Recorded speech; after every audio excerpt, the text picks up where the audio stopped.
In news just out, Russian groups are believed to be behind the $477 million 2022 FTX hack.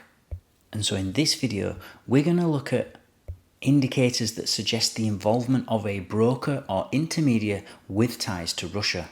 Today's episode is sponsored by Cake Wallet, where you can send, receive, and even exchange your crypto right from within the wallet. Cake Wallet is open source and non-custodial, so you control your own private keys.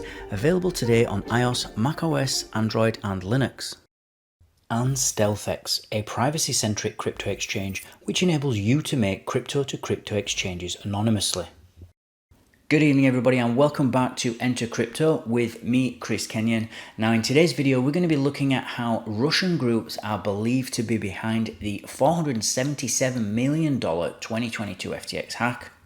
And this is according to blockchain surveillance firm Elliptic. They seem to be suggesting that a hacker responsible for the FTX exchange hack may be a Russian-linked entity.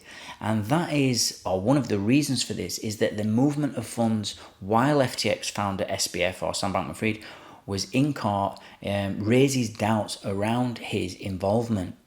And they've actually managed to trace the assets, or trace the Bitcoin in this instance, through a mixer called Chip Mixer. And this, it seems to be indicating the involvement of a broker or intermediary with ties to Russia. So as always guys, let's just quickly read through this article and then we'll comment after.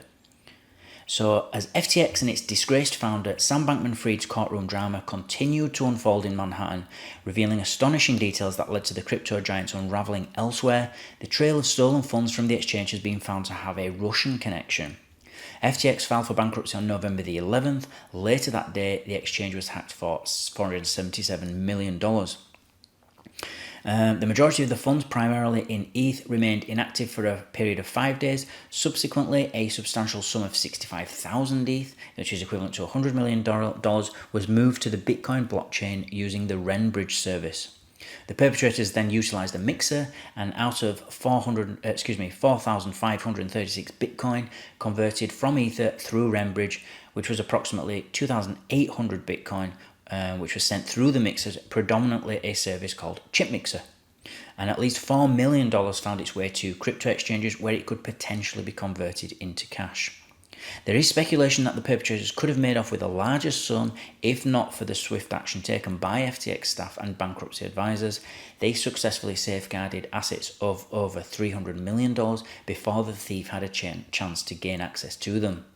Blockchain intelligence firm Elliptic stated that a Russia-linked actor seems a stronger possibility behind the theft. Notably, a substantial portion of the pilfered assets traceable through Chipmixer appears to be mingled with funds from Russian-affiliated criminal organizations, such as ransomware collectives and darknet markets, before eventually being transferred to crypto exchanges.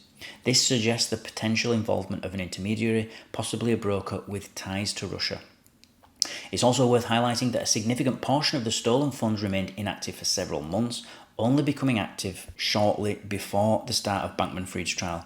This is in contrast to the typical norm where crypto money launderers are known to wait for years to transfer and liquidate their assets once public interest has waned. So what they've managed to do here somehow, and it's still unknown how they've managed to do this, whether they've got access to the private keys or it wasn't even properly custodied and so they've managed to transfer it somehow, is they've got their hands on a lot of ETH and then they've managed to transfer a huge amount of that into Bitcoin through the Renbridge or the RenBTC, and then after that they've run it through a mixer called Chip Mixer to try and mix it up with other people's Bitcoin so it becomes obfuscated. So by mixing it in with loads of other transactions happening at the same time, they're able to obfuscate, and it make it harder to, it's not impossible, but it makes it harder to guess which transaction started, was transmitted and where it was received, and so that's the idea between a mixer. It's to make things more anonymous. And then once they've done that, they've then sent it to an exchange, presumably to sell it, so that they can then buy things in the real world, like houses, cars, watches. Now, I'd be more interested in how they actually got access to this, because this seemed to be quite common, these types of, these are huge amounts of money. We're talking $500 million here.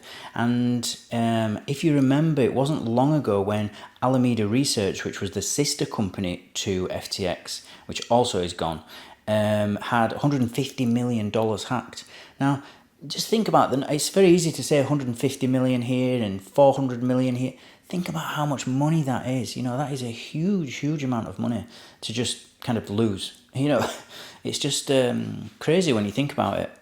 Now, in this instance, the new CEO of FTX, John Ray III, has actually said that the private keys that granted access to all the company's crypto assets, all FTX's crypto assets, were stored without encryption. Now, that doesn't necessarily mean that somebody from the outside would have stolen it, because it could have been given out by staff. There's many ways it can actually get out this.